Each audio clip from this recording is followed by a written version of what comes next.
At first, I didn't think it was real. I woke up to this blinding light, and I was transported to another place. Pluto TV! Then I heard a voice. Come with me if you want to live. There were thousands of movies and shows, and they were all free. The truth is ours. It's just so beautiful. On Pluto TV, free streaming of Terminator 2, Fringe, Arrow, The 100, and The X-Files may cause excitement, loss of sleep, and sudden belief in extraterrestrials. No credit cards or alien encounters necessary. Pluto TV. Stream now, pay never. Plan B is a backup birth control option that's there for you when things don't go according to plan. It specifically works after unprotected sex and before pregnancy occurs by temporarily delaying ovulation. Plan B is available nationwide at all major retailers and through delivery apps like DoorDash. No ID, prescription, or age requirement. It's the #1 OBGYN recommended brand of emergency contraception, and it won't impact your future fertility. That's freedom to be. Use as directed. Hey, I just Venmo'd you for rent. Nice. Now I can instantly spend it whether I'm checking out online with Venmo or using a Venmo debit card. Say more. More exactly. Because the more you do with Venmo, the more you get. Like earning up to 5% cash back with Venmo Stash on a bundle of brands. So, order more pizza. The math demands it. Get the Venmo debit card. Venmo Stash bundle terms and exclusions apply. See terms at venmo.me/stash terms. Venmo checkout not available at all merchants. Venmo MasterCard is issued by the Bancorp Bank N.A. I'm JJ Virgin, PhD dropout, sorry mom, turned 4-time New York Times bestselling author. Yes, I'm a certified nutrition specialist, fitness Hall of Famer, and I speak at health conferences and trainings around the globe. But I'm driven by my insatiable curiosity and love of science to keep asking questions, digging for answers, and sharing the information I uncover with as many people as I can. And that's why I created the Well Beyond 40 podcast, to synthesize and simplify the science of health into actionable strategies to help you thrive. In each episode, we'll talk about what's working in the world of wellness, from personalized nutrition and healing your metabolism to healthy aging and prescriptive fitness. Join me on the journey to better health so you can love how you look and feel right now and have the energy to play full out at 100.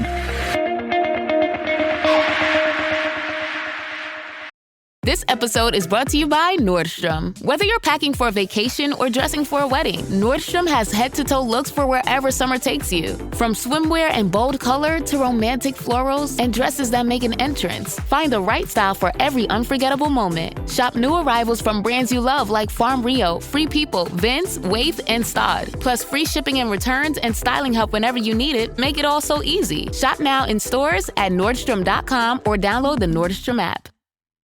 Girl, winter is so last season. And now spring's got you looking at pictures of tank tops with hungry eyes. Your algorithm is feeding you cutoffs. You're thirsty for the sun on your shoulders. That perfect hang on the patio sundress. Those sandals you can wear all day and all night. And you've had enough of shopping from your couch. Done hoping it looks anything like the picture when you tear open that envelope? It's time for a little in-person spring treat. It's time for a trip to Ross. Work your magic. So I just turned 60, and I like to joke and say that if I knew how great things would be when I turned 50, I would have just skipped over the 20s, 30s, and even 40s and just hung out the 50s longer. Now, as I get ready for my 60th, I decided this was going to be the best decade yet. And so I got really serious, and I'm going to share my top strategies that I've been deploying for aging powerfully. And by the way, forget about aging gracefully. Forget it. We are aging powerfully, and we're doing this so that not only can we play full out now, but we can do the same at 100. And we're doing that by putting these strategies in place so that we make sure that we are built to last. There was a study that showed that people who were positive about their aging experience, excited about getting older, actually are living 7.5 years longer of quality life. I mean, that is crazy. And so what do you do there? Well, as I started to turn 60, one of the things that I did was I looked back over my last decade, and let's be honest, we do not do this enough. And I went, all right, what was amazing over the last decade? What did I accomplish? You know, you just don't think about this stuff, but as you lift it out, you go, wow, a lot of really amazing things happened. And then I also put in a reframe, like what were some of the big lessons learned? And I tend to learn mainly from failures. I think we all do, but I consider it to be R&D. So what was the R&D of the last decade? I decided to make some really big, bold, expansive goals for the next decade. And one of them was to get really serious about my health. Now, I've always been serious about my health and self-care, but I started to really look at, wow, if I want to be able to do the things that I can do right now in my 70s, 80s, 90s, what is it that I have to make sure that I'm doing every day so that I can be like that then, right? And so what are those things I'm going to put in? So that is what I'm going to go through with you, because I want you to have what I'm having here, right? And it's totally possible.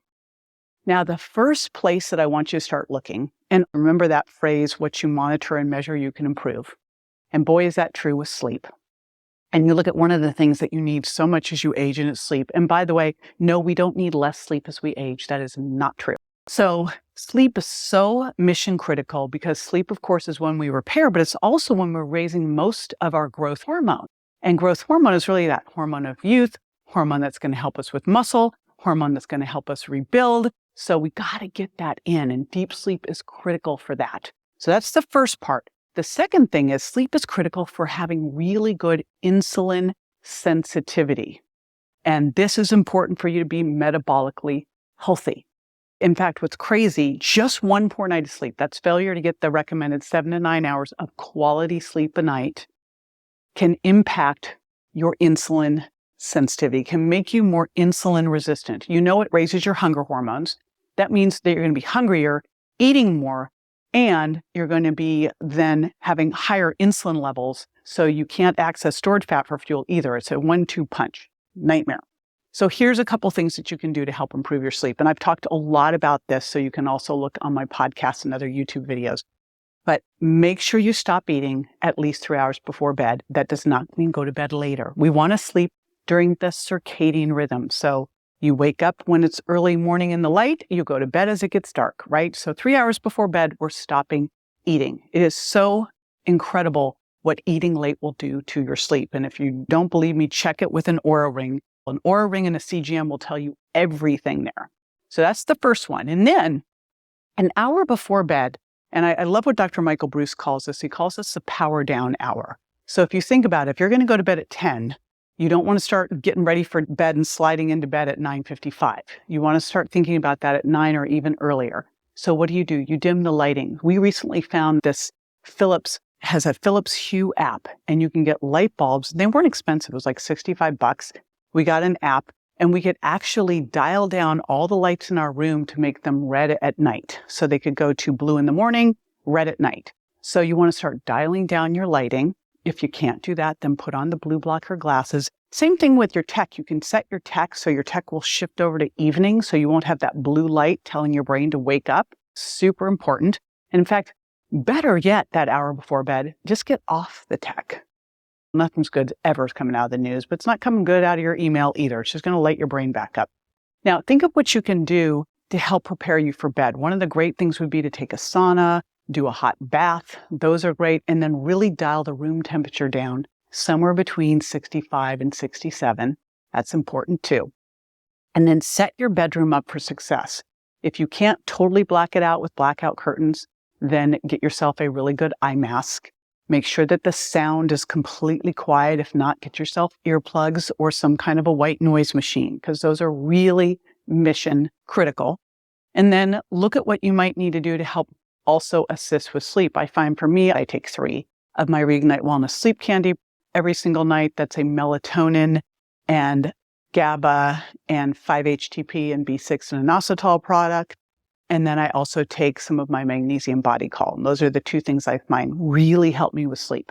Now, the other thing that I do is I make sure I track. And what I found with tracking is it really helped me identify those things that we know interfere with our sleep, but it just helped me stay on the straight and narrow a little bit more. Like wine before bed, trashes my sleep. Eating before bed, trashes my sleep. Reading emails before bed, trashes my sleep. Those are some key ones that will blow everyone's sleep up. What are the things that you know, and just track, because it'll help you stay honest, right? So that's the first one, is committing to sleep. And that's going to be somewhere between 7 and 9 hours of quality sleep a night for you. And quality is the key thing here, because you want to make sure that you're getting the right amount of deep REM sleep every single night. Quality is key. Next one is when I wake up in the morning, I have my morning routine. And one of my morning routine things is I get up in the morning, open up so that I see all of the natural sunlight. Again, if it's dark still, you can then use that Philips light to turn on natural sunlight with your light bulb, right? It's not really natural, but fake natural. And then after I go to the bathroom, I get on the bioimpedance scale. Now, one of the things I teach people to do is weigh in every single day. And the important thing here is to reframe the scale from some mean friend who's judgy and shamey into a biometric tool that's giving you information. Super important. And so I use a bioimpedance scale. We've got to look beyond weight to see what that weight is made up of. And it's never more important than when you are aging. Because as we age, we're shifting our body composition if we're not aware of it and we're not shifting it in the right way. I've heard this from so many clients over the years. They go, I weigh the same amount as I weighed when I was in high school, and it's 30 years later. Well, you don't actually weigh the same amount. You might weigh the same amount, but what it's made up of is totally different, because as we're aging, if we're not actively working against this, and even if we are, some of it will still happen, we're going to lose some muscle, right? So we'll lose some skeletal muscle and we will start to gain more fat. So even if you weigh the same, what that weight is made up of is different. And this is why we need to use a bioimpedance scale. This is why we also need to use a tape measure. And this is why I really recommend getting a DEXA scan 1 to 2 times a year, I really like twice a year. This is something that we used to recommend for bone density, but we go now past bone density with a DEXA scan. It's a scan that you lie down in, takes about 10 minutes, and it will tell you not just your bone mineral density, but it will also tell you how much skeletal muscle mass you have, where is it, so are your legs even, are your arms even. It will tell you where your fat is. You think you know, but that deep internal fat, you wouldn't know where it was. So it's going to tell you your body fat, but it's more importantly, it's going to tell you something called your visceral adipose tissue, the fat around your organs. This is the dangerous fat. And we want to minimize that visceral adipose tissue. Super duper duper important. Once you've done a DEXA, then you can come home and you can correlate it with your bioimpedance scale at home. And what you do is you weigh in every day and you look at your weight and you get your other metrics of your body fat and skeletal muscle, and you take the average every week, right? Because weight's going to fluctuate a little bit. Tell you something important with scale weight though. If you see a big jump, like all of a sudden it jumps up 3 pounds, a lot of times that's a little inflammatory response. Something you ate didn't work for you. And that is key critical information too. And that's why I say a scale is a biometric tool. It's not a mean friend. This is not shameful. This is information saying, check back to what you ate and see what didn't work for you. Now, as part of that body scan, the other thing that I want you to look at is your waistline. And I want you to get yourself a tape measure and measure your waist once a week. And the reason I want you to measure your waist is this is a key way to check in on your metabolic health. And what you're going to do is you're going to take that waist measurement and you're going to go into a little chart. And these are easy to find online. And it's just a waist to height ratio chart. And see where you land. And what you want to make sure of, especially if you're trying to lose weight. Remember, you're really not trying to lose weight. You're trying to hold on to or build muscle as you drop fat. And if you're losing weight, but you're not losing your waist, you're actually making yourself worse, not better. Now, if you're struggling with your waist, a couple things are going on. It's usually a marker of either a cortisol issue or an insulin resistance issue or both. But we need to see if something's challenging there. And here's the thing. If you are struggling with losing your waist, a couple things you're going to want to look into. Number one, improving that insulin sensitivity. We will be talking about that. Sleep was one of the ones we already addressed. Number two is improving cortisol, because elevated cortisol causes you to lay down visceral adipose tissue. We'll talk about that too. That's coming up next. And some of the things you can do to help there, by the way, HIIT training, high intensity interval training, is my most favorite here. So I love to have people walk after a meal to lower the blood sugar response to meal. But in terms of doing some cardio, I like you at least twice a week to get in some high intensity interval training. So if you're someone who's used to going out for a walk, it would look like this. Maybe you go out for a walk for 30 minutes. I'm going to now give you something to do for about 15, where you go out, you walk, warm up for a couple minutes, and then you sprint knees up as hard as you can for 10 to 30 seconds. Then you walk it off, as long as it takes for you to start to get your breathing back to normal again. and then you sprint again. Then you walk it off. And you do that to accumulate about 4 total minutes of bursting, right? But they're done in little bits. And if you feel like you can go longer, go harder. That's it. And what you're going to find is this is going to quickly improve your fitness level, because one of the big markers of fitness is how fast you recover from an all-out burst, but also helps burn off this visceral adipose tissue quickly and has a bigger metabolic effect than just going out for a walk. So speaking of cortisol, because one of the cool things with high-intensity interval training is it can help your body handle stress better. So there's a variety of different ways that we can learn how to handle stress and we can deal with cortisol. And this is super important because cortisol, it's interesting, of all the hormones that tend to become problematic as we age, most of them we're just losing, right? We're losing our estrogen, we're losing testosterone, thyroid might be going down, progesterone's going down, but not cortisol, and quite often not insulin either, which is why we're having some belly fat problems. But when you look at cortisol, this is not going to help us if we have more cortisol as we age, because cortisol is basically going to be the opposite of us wanting to build up. It's going to break us down. It also elevates blood sugar. So we know cortisol tends to increase with age, which is not really fair. It breaks down muscle, it breaks down collagen, accelerates aging. No good things, right? It also messes with your gut. It can cause leaky gut as well. So what do? You might have gotten away with in your 20s and 30s. It's like you had a bigger margin for error. Not anymore. Now we really have to prioritize self-care. As I started to really look at this, I went, you know what? I have to think of self-care types that are mindful, like taking my nervous system to the gym. And that's how I look at anything that's helping me with stress. I'm taking my nervous system to the gym. I'm giving it a workout. So what are the things that really help here?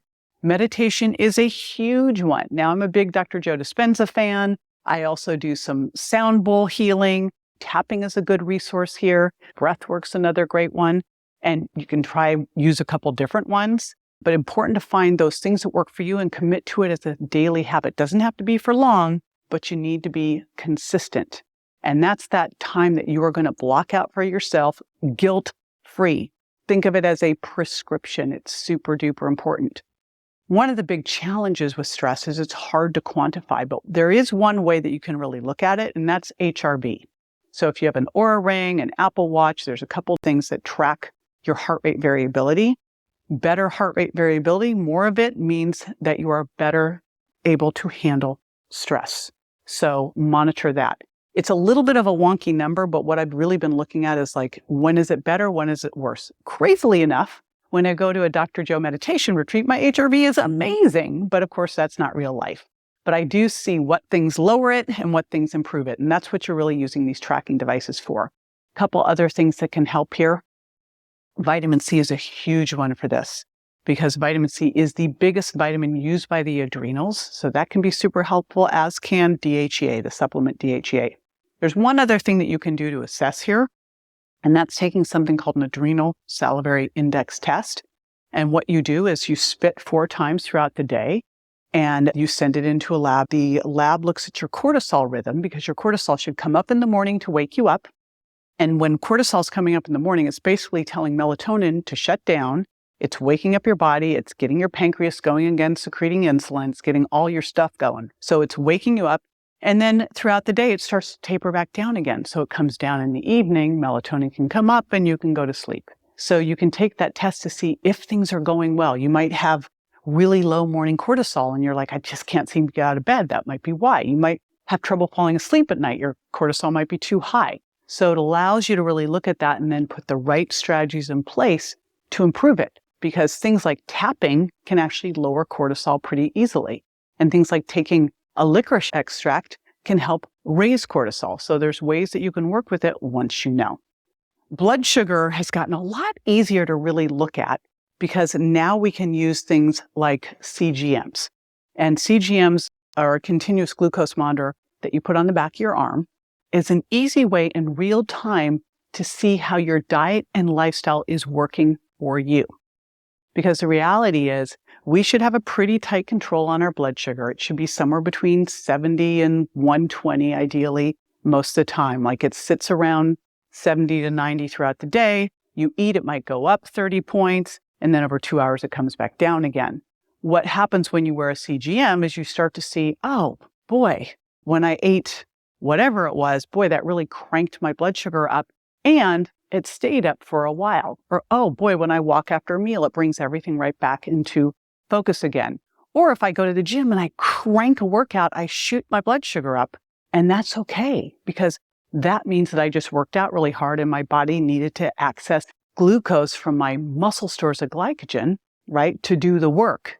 So this can tell you in real time what's going on with you. Now, there's a couple things that we know that work really well for keeping your blood sugar in balance. And that's the important thing.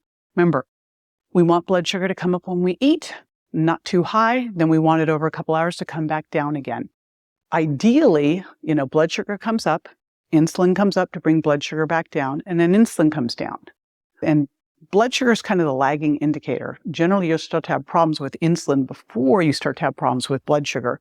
But you can use this as a rough measurement of this, because if insulin's high, it basically locks the doors for your fat cells. You can't access stored fat for fuel. And when insulin's high, your metabolism is slower and you can't use body fat, which is not how we want things to be.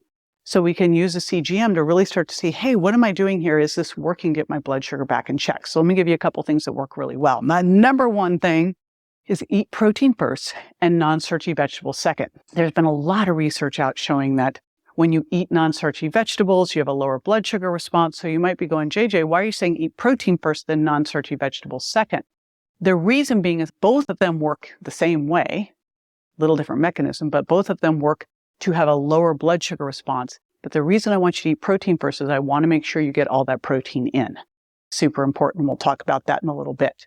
But this is one of the first things that can happen is if you focus on your protein first, it's more satiating. You'll tend to eat less. In fact, a great study just showed that people who eat protein first eat less and make healthier choices. And you need to also get those non-starchy vegetables in. So that's the first part that can help with that blood sugar balance. Get into the routine, especially after dinner, of going for a walk after dinner. Because remember, here's the deal. Your body is going to deal with the carbohydrates in your meal first, right? Carbohydrates first, fat second.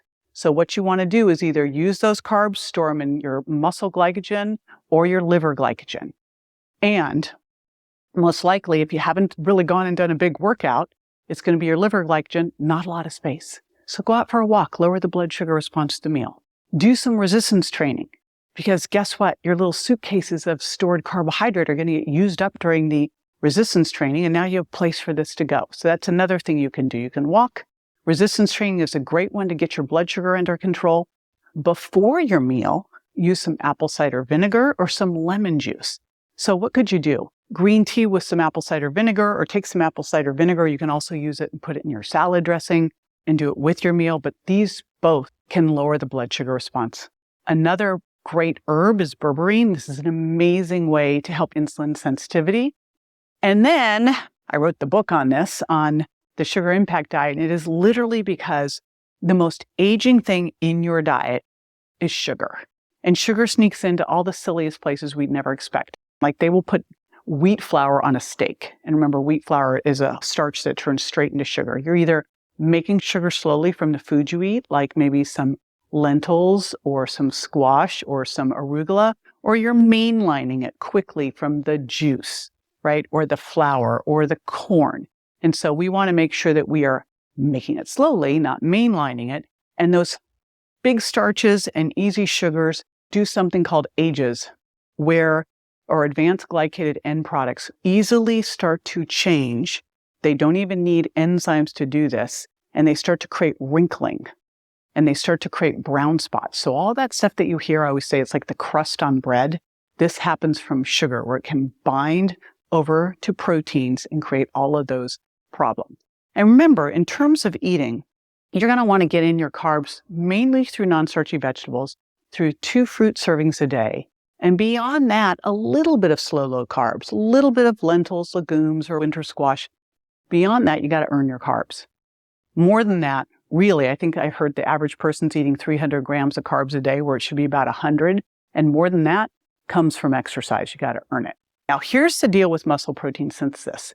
There's one key thing here. And when we look at diet, we've got to address it, because if you're eating foods that are inflaming you, that you're intolerant to, it can actually block muscle protein synthesis. So one of the key things with aging is to make sure that you're decreasing inflammation. Also with decreasing inflammation, you got to, again, make sure that sugar isn't sneaking in. That's the sugar impact diet, because sugar will also be inflammatory. Another inflammatory thing are different kinds of oils. In fact, one of the things I like to say is we need to make an oil change. Now, here's the thing. First thing that we want to do is make sure that we're eating clean wild animals, pastured animals, which means we're going to get a higher percentage of omega-3 fats, which are the anti-inflammatory fats, which 10,000 plus years ago, we ate a better ratio of. We're way off that ratio now because of modern agriculture, the corn oil, the soybean oil, all of that stuff. In addition to that, we'll probably need to take some extra omega-3 fats. I find most people do better when they take 1 to 2 grams of omega-3 fish oils a day too. But then you want to look at which oils you're using, and you really want to avoid the more pro-inflammatory oils and really focus on things like extra virgin olive oil with those polyphenols that can be amazing for powerful aging, right? And so we want to focus more on getting our whole fats first, and that would be things from like wild fish and grass-fed beef, and then using what we're going to do for our non-starchy vegetables, so probably the extra virgin olive oil. And then if we need fats after that, again, focus back to the whole fats from things like avocado and coconut or nuts and seeds. So I was just talking omega-3, so I want to talk about a couple supplements too that can be super helpful here, some that you may not have heard of before. First thing that I want to give a shout out to are enzymes, because one of the things that happens as we age is that our stomach acid can go down. So now we're not digesting our protein as well, and we need to digest it well to be able to use those amino acids. So I take protein digestive enzymes every single day. Now I don't take them with my smoothies because that protein is very bioavailable. I use a bone broth-based protein plus extra collagen in there, but I do use them with my meals. So that's step one. The next one is Geranol. Probably you haven't heard of this. This is a really interesting supplement. We first started looking at it because it was helping with bone health and hot flashes, but most recently we found that it also can help beige your white fat, which means when you're beiging your white fat, it helps get rid of the visceral adipose tissue. It helps make your fat more metabolic so that you can burn it off. So that's super important. So it can help with visceral adipose tissue, and it can also help you with your own hormone production, your sex hormone production. And it also can help you with CoQ10 production. So I love GG. Think of it as the precursor down the pathway to CoQ10. So that's one that I take every day. These things are things you want to get on and stay on, because taking GG for a week is not going to do a thing for you. It's like, I'll take vitamin D tomorrow. That's not going to do anything. It's consistency over time. Creatine, we know bodybuilders have used it for years. It's one of the most studied supplements, most safe supplements, but it's huge for helping you maintain strength and avoid muscle loss as you age. So depending on your size, it's somewhere to 3 to 5 grams a day, every day. Takes you about a month to get to tissue saturation, then you just stay on it. Doesn't matter when you take it, you just keep your tissue saturated.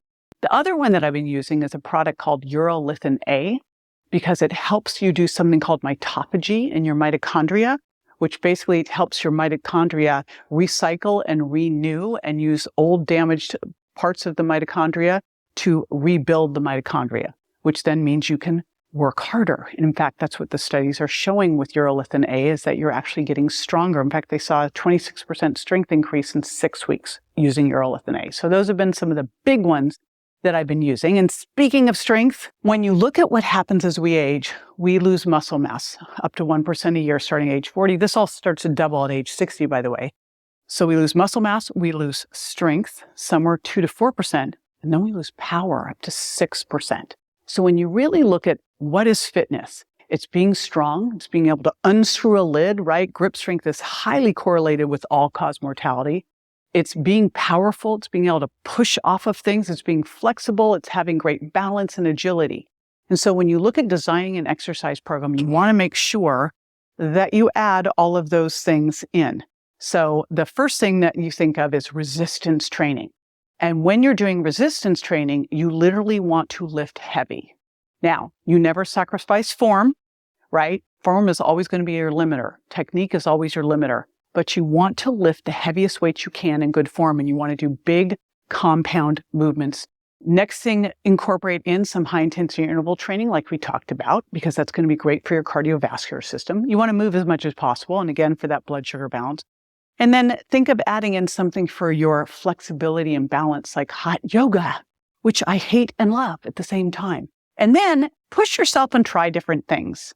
And one of the things that we've been doing is trying different classes, especially classes that focus on power, because they force us to do new things. Couple more things and we're going to wrap this up. So I just have to mention this. I'm so sorry, but do not shoot the messenger, but alcohol. And you've probably already seen this. I don't know about you, but what I could get away with in my 20s and even my 30s cannot even come close to now. And in fact, even one glass of wine, I'm like, shoot, my sleep is not as good. And that's why I want you to really track this. And if you are drinking wine, shout out to my buddies over at Dry Farm Wines, because it's the clean, lower alcohol, no garbage added wine. So look at that. And you'd be better off having a glass before dinner. Don't have a glass before bed. Remember, your body's going to preferentially metabolize alcohol before anything else. So if you're drinking, you're not fat burning.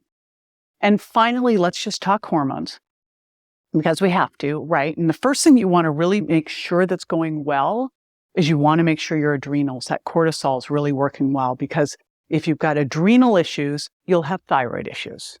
And if your thyroid's not working well, then it's going to make it very hard to balance your estrogen and progesterone and thyroid. Check in on all of these, get a really good thyroid test, a comprehensive panel. Don't go for the lab values, go for optimal. Work with a doctor on looking at bioidentical hormone replacement. By the way, for women, estrogen is critical for our bones, for our brain, for our heart. This is where all the problems come in. So this is something you definitely want to look at. And I did some great podcasts, one with Dr. Jen Simmons, one with Dr. Felice Gersh, one with Dr.